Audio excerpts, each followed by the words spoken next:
I think it's safe to say that ain't nobody dented at that one game, you know, with the funny little gremlin in it and said, "That shit bossy!" But people blab on about how it was never gonna be good, like such a thing would never be possible.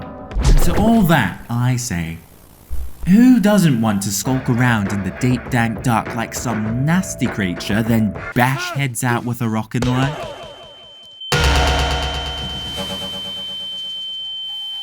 Just living it out like the scum of the earth translated into a game. Well, guess what? I think we got one.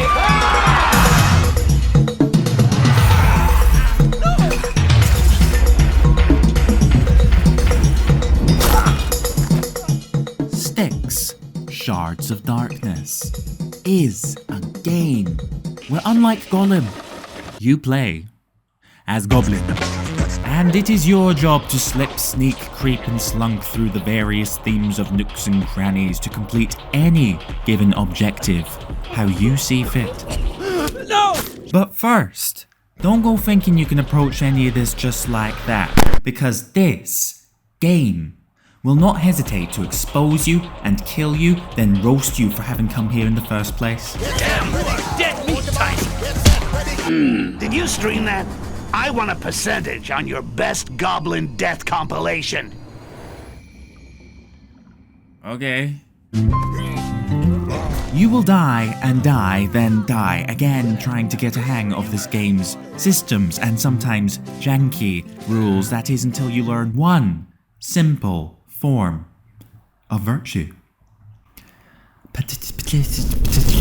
Like plenty stealth games now lost to time, this one is a good old-fashioned what was that noise?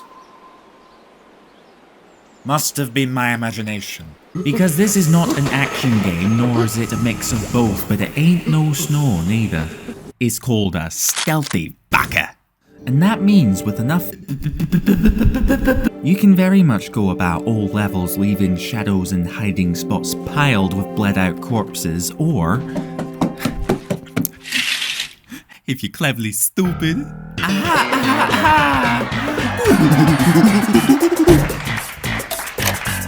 you could rig an alarm bell, set a stinker out in the open, wait some sort to stumble upon, and then you get crazy tools and options to play with, and given the sprawling, open level designs to crawl and climb through, you just can't help but feel like your playthrough is truly your own. There is so much room for experimentation, with the most experimental feature being a little green hot sauce. Shrimp cocktail. It's creamy, cool, but it has that unexpected zing from the wasabi. and you can throw it about, take control, and